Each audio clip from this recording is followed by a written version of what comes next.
And joining us now to discuss Trump's ambitions for Greenland and the commencement of military drills on the island is retired Navy SEAL Mike Sarraille, and he's the Chief Talent Officer for Overwatch Mission Critical. Thanks for joining us, Mike. Your reactions to 7 European countries sending a total of what appears to be about 30 troops to join the already 150 military civilian Danish personnel that are there.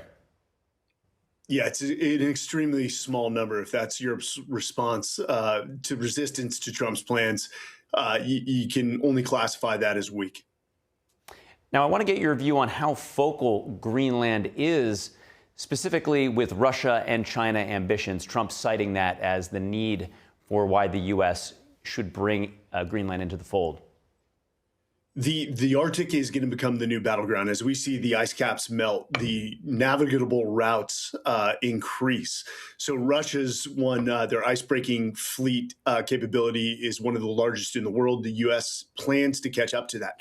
But if you draw on, here's the strategic nature of it, the Great Circle routes between Russia and North America, those are the routes that most of the ballistic missiles would take, which ultimately makes Greenland an ideal location for early warning and sensor and monitoring that detect and track ballistic missiles in early flight and then feed back that information to NORAD.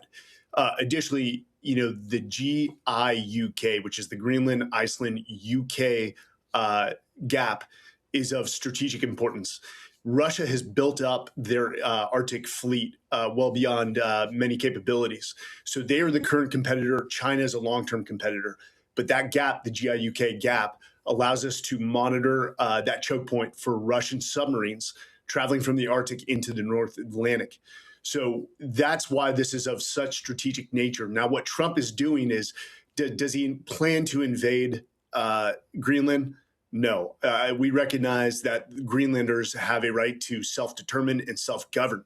But he is forcing NATO, which requires 27 countries, to take a vote and move at the speed of molasses.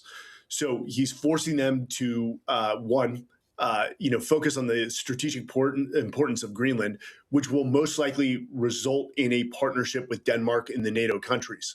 But if we don't act now, China will become an increasing player in that space. And ultimately, this is to get ahead of the long-term problem that Trump foresees of the strategic nature of the Arctic and what it's becoming. It's really interesting how you phrase that. We saw that certainly back in his first term, where he very strongly called out NATO for underinvesting in their own pact, at 5% of GDP. And then, of course, that was before Putin had invaded Russia.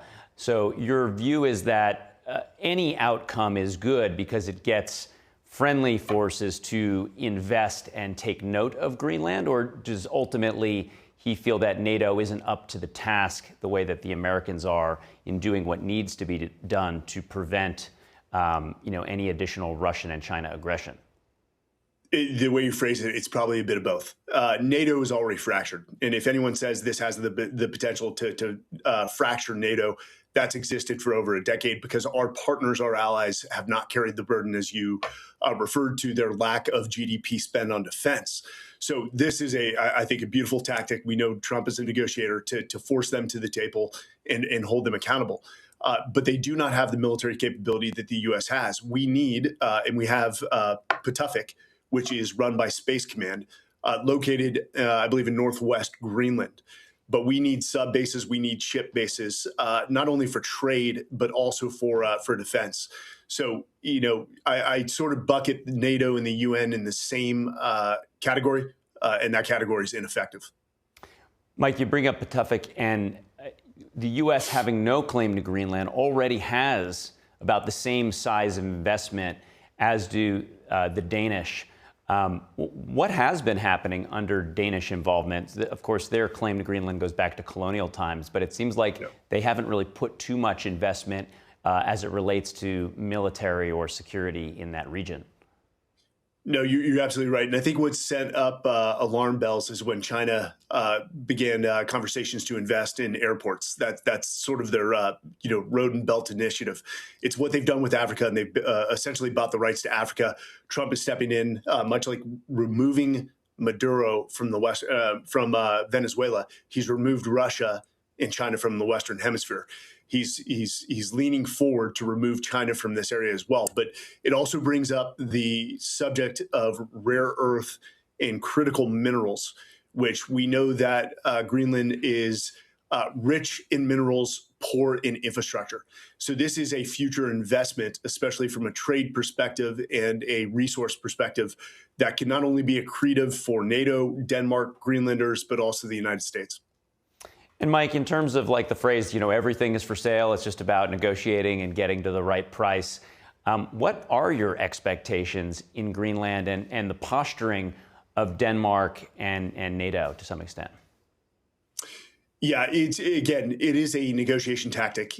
Trump has come in with a heavy hand, which ultimately forces conversations. What I foresee is a very strong partnership between Greenlanders, Denmark, and the United States. Of course, NATO will be involved, a NATO framework with that, but this is a tactic to stop delaying the inevitable and allowing Russia to, let's say, establish dominance over the Arctic region.